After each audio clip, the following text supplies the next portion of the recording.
I just want to welcome you all here to this inaugural event from Durham Pride.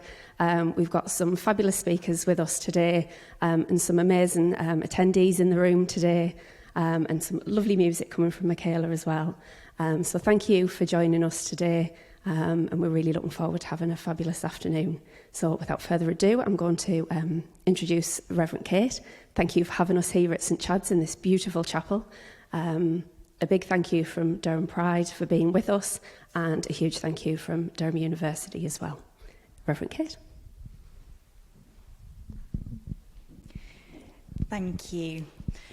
First of all, I just want to welcome everyone to this wonderful place, our college chapel at St Chad's.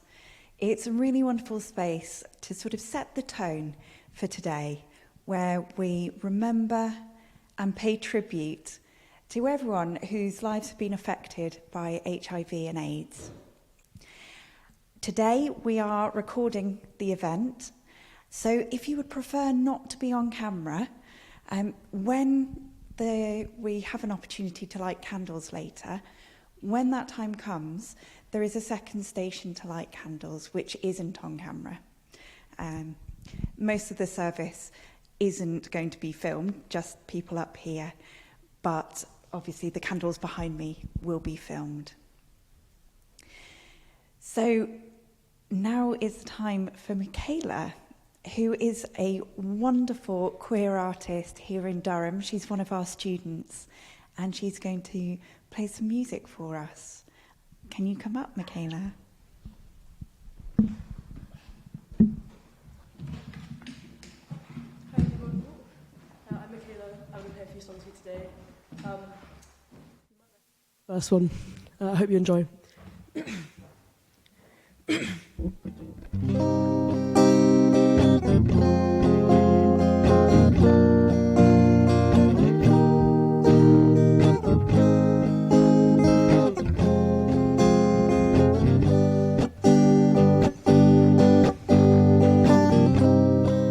When I look back upon my life, it's always with a sense of shame.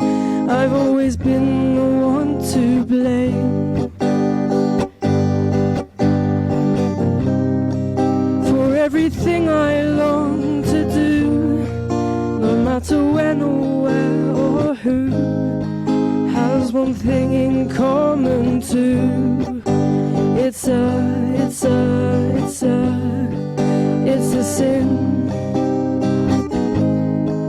It's a sin.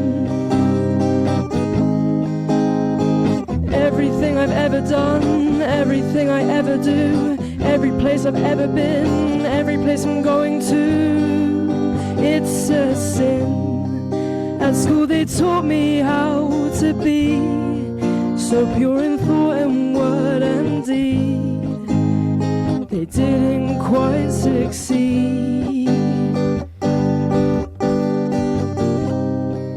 For everything I long to do, no matter when or where or who, has one thing in common too.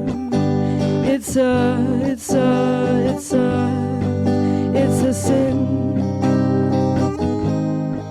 It's a sin. Everything I've ever done, everything I ever do, every place I've ever been, every place I'm going to, it's a sin. Father, forgive me. I tried not to do it. Turned over a new leaf, then tore right through it. Whatever you taught me, I didn't believe it. Father, you fought me, but I didn't care, and I still don't understand.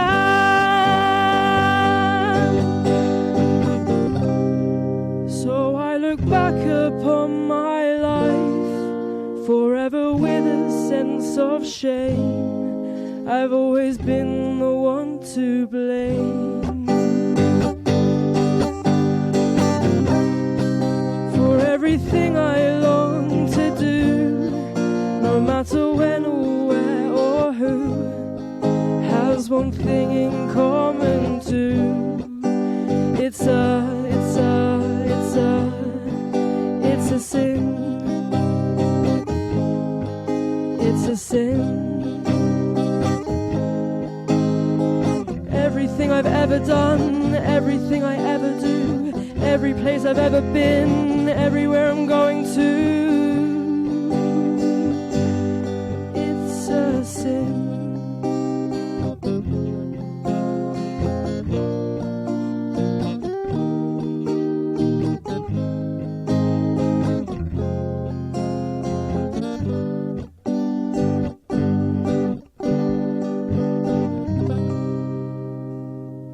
Thank you very much.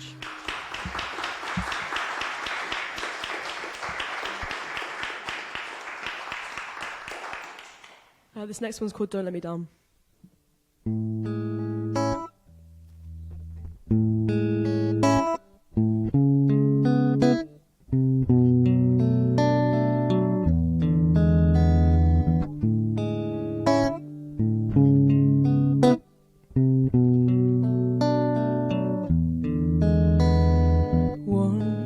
Wandering eyes, I see them all the time while we roam east to west, just for you and my Sunday's best. Do those looks mean much more? 'Cause you're so far from home. The cry in your eyes invited all of this light. I know you're the type to tip waiters with all your emotions, but don't you forget, saw you crawl into my bed. Yeah. Don't let me down, don't let me down, don't let me down, don't let me down. Rolling up, 'cause my high's never enough. In the evening I set my legs open, made sure all my defenses were broken. Now you're fleeting like the smoke or our summers on Spanish coast. I had to light a cigarette just to get you off of my chest. I know you're the type to tip waiters with all your emotions, but don't you forget, saw you crawl into my bed. Yeah. Don't let me down, don't let me down, don't let me down, don't let me down. Oh, please don't let me down. Oh, please don't, please don't, please don't let me down. I say, yeah.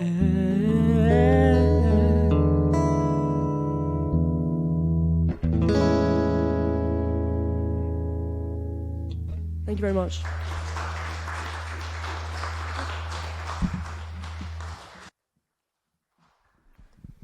Thank you so much, Michaela. That was amazing. Beautiful music. So our first speaker of this afternoon, I am really pleased to invite up the Mayor of Durham, Councillor Gary Hutchinson, my local councillor. Welcome.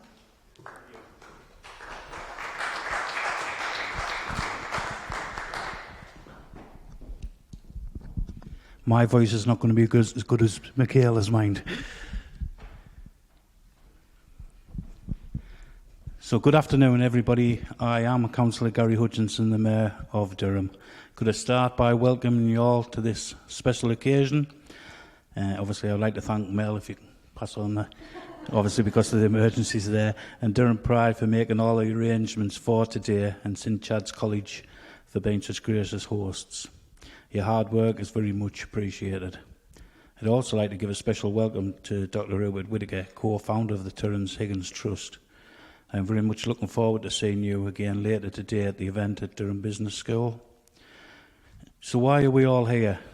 You know this already, but World AIDS Day is an international day with the intention of raising awareness about HIV and AIDS, to show solidarity for those living with the virus and to mourn those who have died from the disease.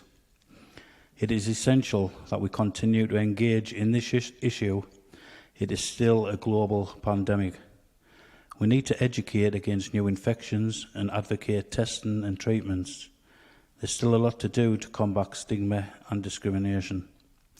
I look forward to speaking to some of you later on this afternoon, and thank you once again. Thank you. Our next speaker this afternoon is Dave Pike. Dave is the Regional Secretary for TUC North East Yorkshire and the Humber. Dave has a wealth of experience in organising with care workers and valuable experience in building resistance against the far right and supporting the LGBT plus community. Dave will speak about LGBT plus workers' rights and HIV and the link of Durham Pride to Mark Ashton of LGSM. Welcome, Dave. Thank you. This is a difficult day for many of us in our community. Before joining the TUC, I was chair of Sheffield Pride, and it's been a real pleasure to work with Durham Pride and support the work that they're doing. Now, as a regional secretary of the TUC in the North East and Yorkshire Humber, we represent 800,000 working people up and down this region. And I think what I want to talk about today is how many of us really feel this day when we remember people that we have lost to AIDS and HIV, and how our community suffered at the brunt of indifference at best and direct attacks at worst, while many tens of thousands in our community and queer people around the world suffered and died. People like Mark Ashton, the founder of Lesbians and Gays Support the Minors, who unfortunately died in 1987 as a result of HIV, exemplified the care and solidarity that our community can be so rightly proud of, and can overturn the hate that is so often directed towards us. As queer people, our lives are so often politicised by others, and are so often people will so often try and control our lives in various different ways. And unfortunately, that is a trend that has grown again in popularity. The UN estimate that funding for AIDS and HIV health interventions has decreased by something around 30 to 40% in the last couple of years, since political interventions from a very conservatively influenced US government. And that isn't just there that we need to stop thinking. Our trans siblings have their lives so often politicized by others and influenced by others who constantly try and make decisions about their lives. So while we gather today to mourn and to stand shoulder to shoulder and think about people who are affected by AIDS and HIV today, and think about those we've lost, we must remember that this day is a political day in and of itself, because so often our lives are politicised.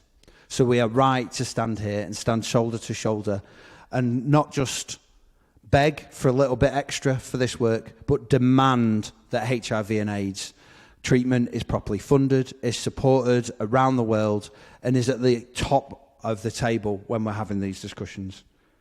Because time and time again, our community has shown that how we defeat this is through care, is through solidarity.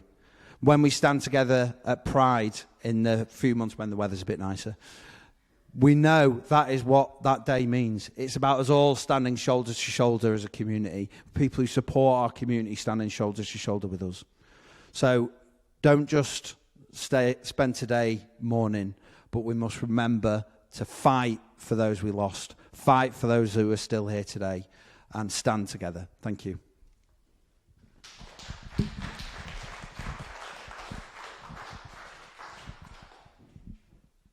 Thank you, Dave. Our next speaker is Mark Bond-Webster. In the late 1980s, Mark joined grassroots AIDS prevention efforts in the United States, working with a range of marginalised communities, including gay and bisexual men. Retired since 2022, his career reflects a lifelong commitment to dignity, prevention and social justice. Welcome, Mark. If this article doesn't scare the shit out of you, we're in real trouble. If this article does not move you to anger, fury, rage, and action, gay men may have no future on this earth. Our continued existence depends on just how angry you can get. I repeat, our continued existence as gay men upon the face of this earth is at stake. Unless we fight for our lives, we shall die. In all the history of homosexuality, we have never before been so close to death and extinction. Many of us are dying or already dead. The words are those of the often tendentious and wrong-headed, but always indispensable Larry Kramer. They're the opening sentences of this article, 1112 and counting, which was published in the New York Native magazine in May of 1983. Recalling Kramer's article several years later, the playwright Tony Kushner said, "Larry changed my world. He changed the world for all of us." And for a young queer boy reading them in rural western Massachusetts, they landed like a brick hurled through my window. They reshaped my world and my career. Most immediately, the changes were personal. I realized I needed to educate myself about AIDS, the way it can be contracted and passed on, and the ways I could protect myself from it. More profoundly, it propelled my coming out process, complicated, in my case, by the fact that I was heterosexually married. It also finally led me to explore how I might, at some point, get involved with efforts to cope with the onslaught of disease. My earliest engagement was a few years later as a junior professor at the University of Georgia. I was passing a notice board and saw a very cryptically worded announcement of a meeting that was going to be occurring to discuss HIV/AIDS. It was 1989 at this point, and it was the rural Deep South in the United States. So it was a complicated process getting to the meeting. First of all, I had to make a call and arrange a meeting with somebody from the group organizing the event. I then had to attend the meeting, and following the meeting, I had to wait for a call to arrange for me to attend a meeting of the group. Before that, I had to meet with the person who was going to take me to the group at a secret location on the campus. Long story short, I became a member or part of a team of buddies for a young gay man who was recently diagnosed. His name was Charles Fraser. He was 18, and dead a year and a half later, which was in 1989, 1990, still pretty much par for the course. A year or two later, without a job and living back in Massachusetts, I volunteered with a small AIDS service organisation newly set up called AIDS Allies. It had been founded by two lesbian women, Diane Palladino and Sandy Ortega. As a queer man, I think it's important to recognise that we would never have done what we did without our lesbian sisters. I began by working on an outreach team doing distributing information and care packages to what the Department of Public Health referred to as women in the sex industry. But a few months after joining AIDS Allies, I was taken on staff to set up a program for, again, in Department of Public Health speak, men who have sex with men in public sex environments. In this country, I believe you call it cottaging. In the States, they were always known as cruising environments. They were rest areas by the highways. They were video stores. They were public bathrooms. Boston Public Library had a particularly cruisy bathroom, as I remember. Anyhow, so I was taken on staff. It was a bleak time. I went to a conference in San Francisco in 1993 and was sitting in a bar with a man later in the evening on the first day. One of these huge bars, there were 50, 80 people jammed into the bar.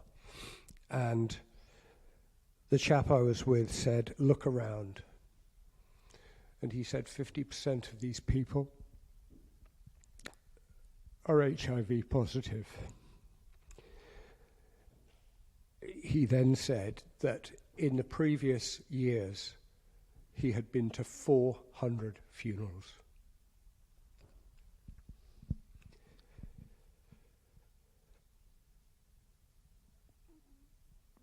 Also in 1993, the Berlin International AIDS Conference revealed just how far we still had to go before there were any effective treatments, much less a cure. The word out of Berlin was that AZT, DDI, DDC, the only available drug treatments at the time, were failing. Some of them were actively toxic and doing ultimately as much damage as they may have done good. So all that we had available was prevention. And prevention that was complicated by a second wave, a shadow epidemic, in the words of one person who wrote a book on it, of men who were simply burning out, who were suffering from extreme survivor's guilt. I remember another man at the conference in San Francisco who stood up before us and said, the least tragic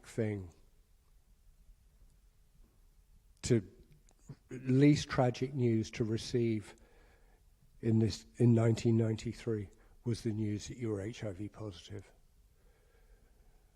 It became clear that for a segment of men or a cohort of men, they were actively chasing infection because it had become a mark of the brotherhood.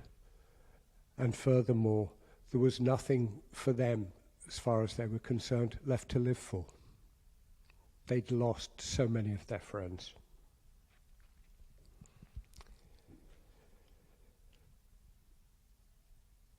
I'd like to just mention the names of a few that I knew. Tommy Hardhat, Edwin, Roberto, Thelma Price, Miss Raquel, also known as Raphael, Scott Walker, Lucy, also known as Flower.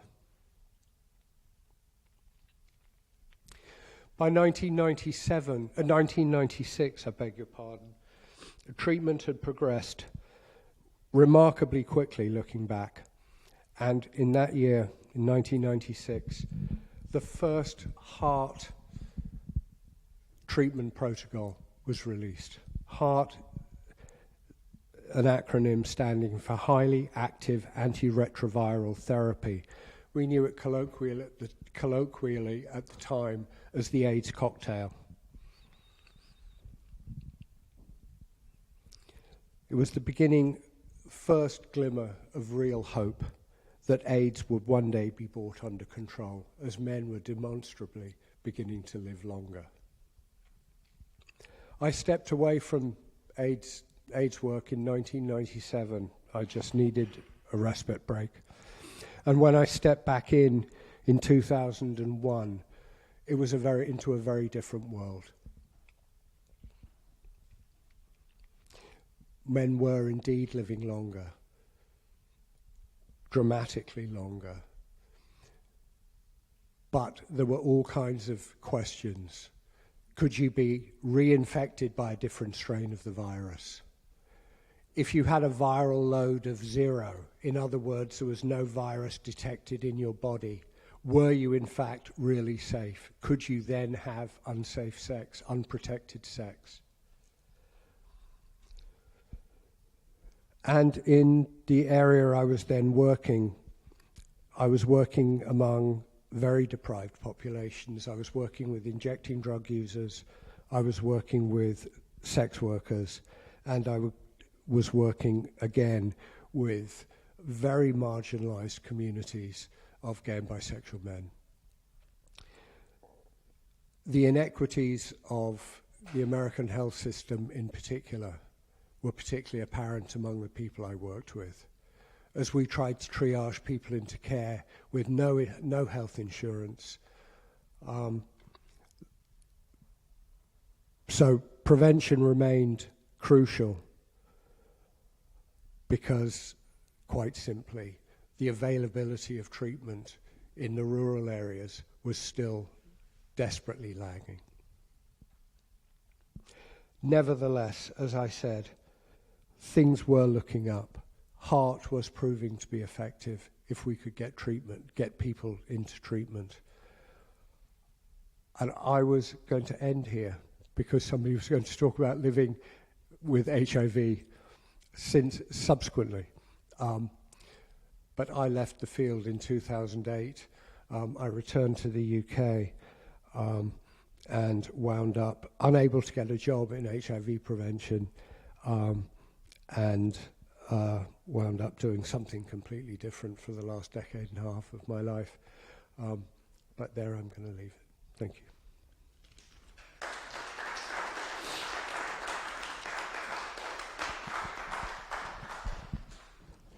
Thank you so much for that personal and poignant reflection. Hello. So, without further ado, our last speaker has just arrived. Apologies. So I can now introduce Police and Crime Commissioner Joy Allen. Apologies, we didn't think Joy was here. Joy is the Police and Crime Commissioner for Durham and Darlington and a supporter of Durham Pride since her election in 2021. Commissioner Allen spoke on our stage this year. Pride is more than a parade or festival. It is a powerful reminder to us all of the strength and diversity of the LGBTQ+ community. We are asking Commissioner Allen to reflect on the AIDS, HIV era and the positive steps policing has made to become more inclusive. Thank you, Joy.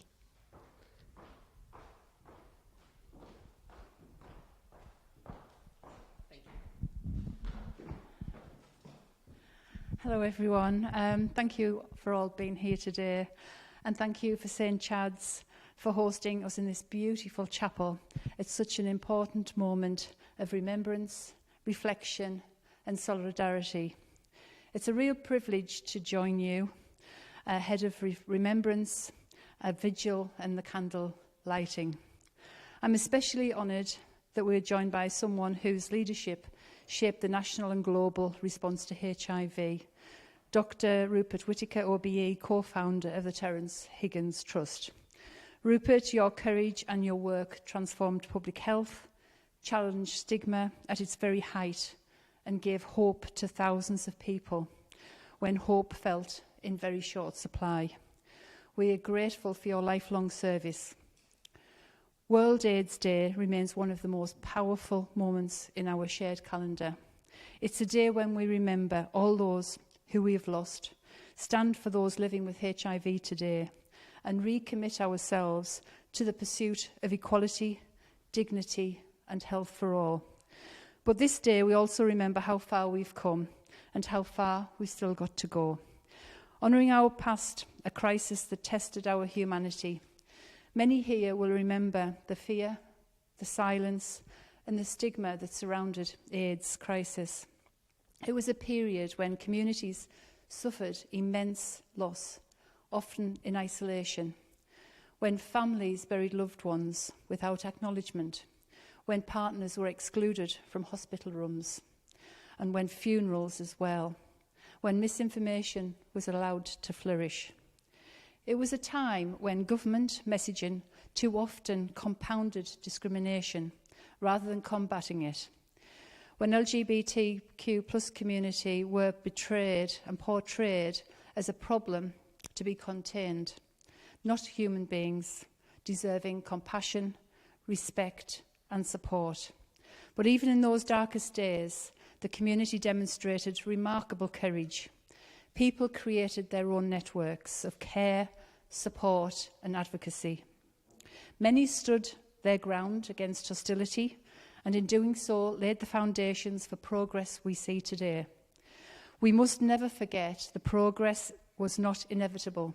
It was fought for through activism, through science, through solidarity, and through people like Dr. Whittaker, who refused to accept injustice and the status quo.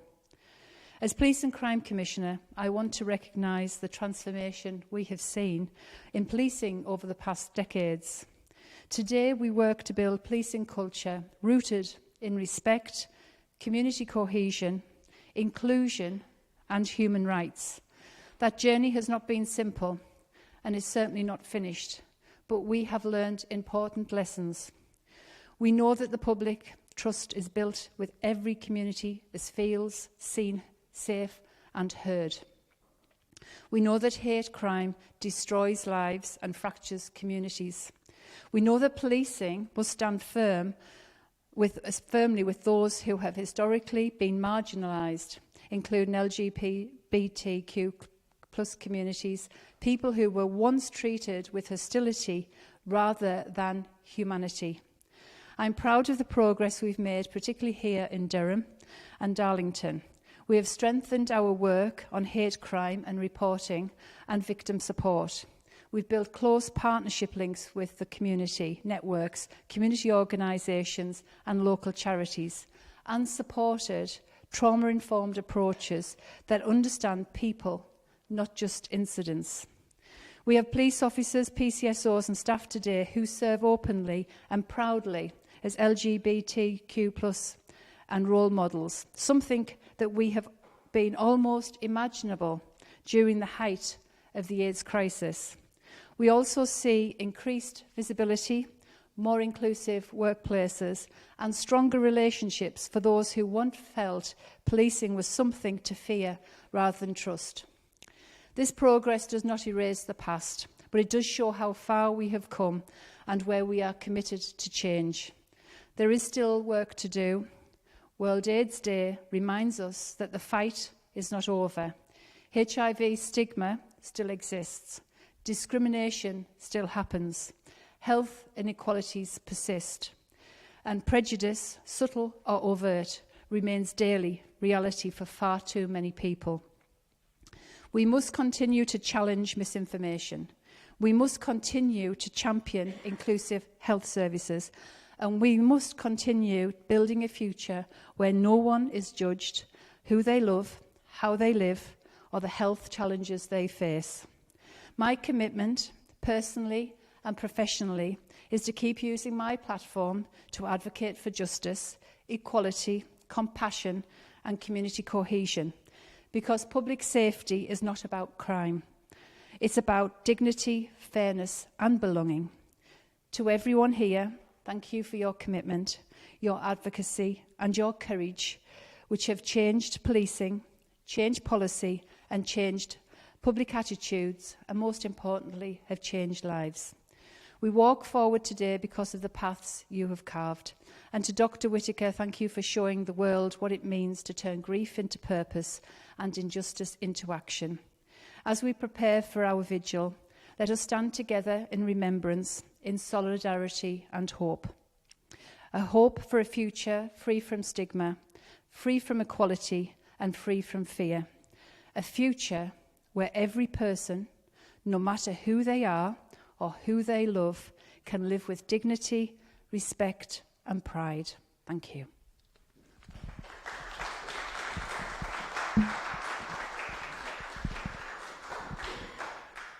Thank you, Joy. So now I will hand over to Reverend Kate for the vigil. Thank you.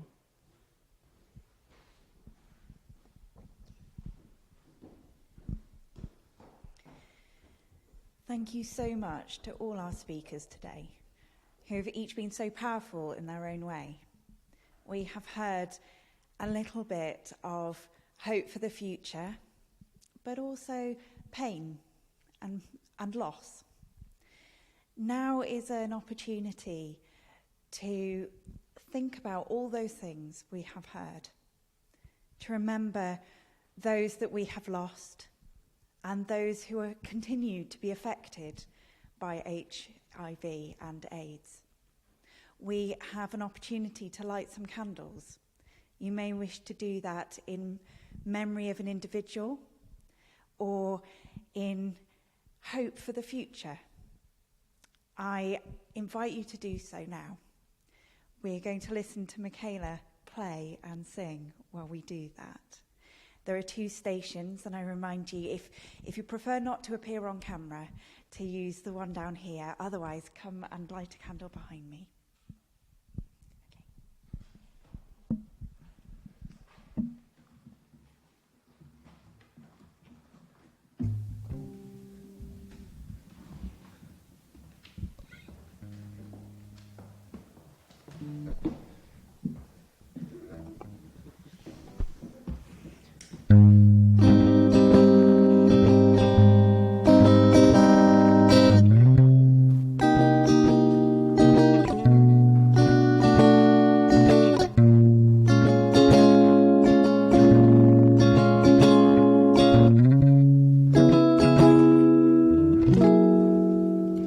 And so now you're gone, and I'm still here, stuck with the same shoulda, woulda, couldas, and what ifs that you left with me last year. And I hear you're fine. Heard you got out of this town, but my heart still jumps at the thought of you. Even now, please tell me, how do you do this thing called living when there's nothing more to gain? Tell me, how do you get on with your days when mine are turned from blue to grey, and no one at my door waits for me,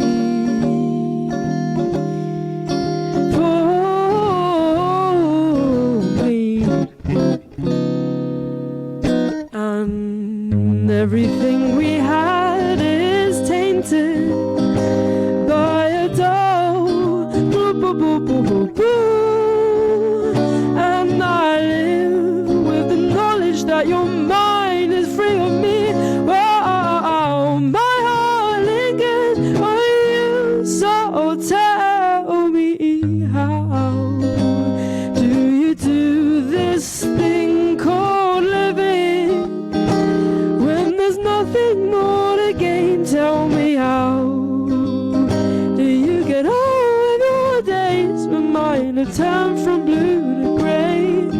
and no one at my door waits for me, for me.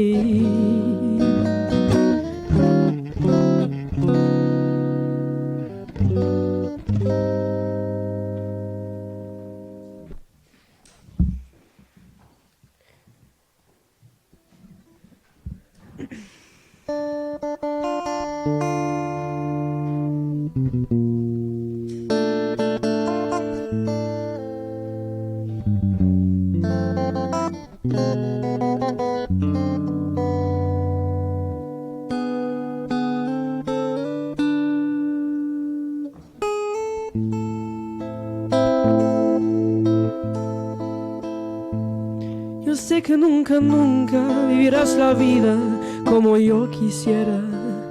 Yo sé que no eres mala, pero no te importa lo que yo te quiera. Es triste despedirse cuando se ha querido, corazón a corazón, pero el amor se acabe, aunque se quiera mucho.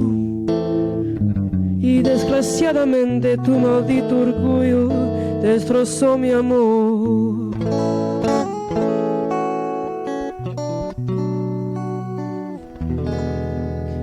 Cuando los años pasan y mi dolor se acabe, te juro por mi madre que con mucho gusto te recordaré por los momentos grandes que sin querer me diste. Ya pasará la vida, pero yo mi vida no te olvidaré. Cuando los años pasen y sin querer te encuentre, no vayas a mirarme con el odio infame de la desesperación, porque el amor de mi alma se lo entregué a tus ojos y desgraciadamente tu maldito orgullo destrozó mi amor.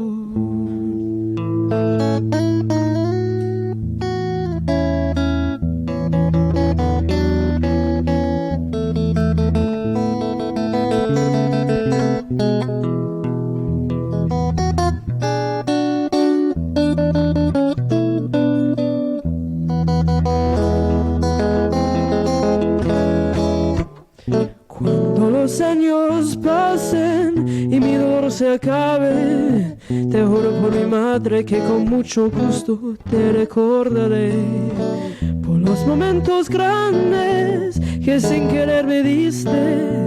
Ya pasará la vida, pero yo mi vida no te olvidaré.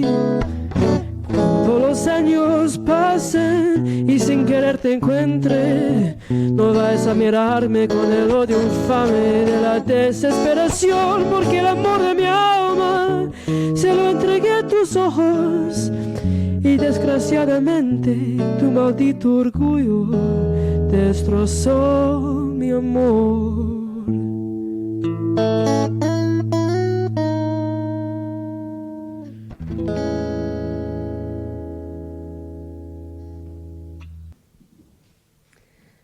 So just a final thank you from me and from the Pride Committee, from myself and Richard and Charlie, and obviously from Mel, if he was here.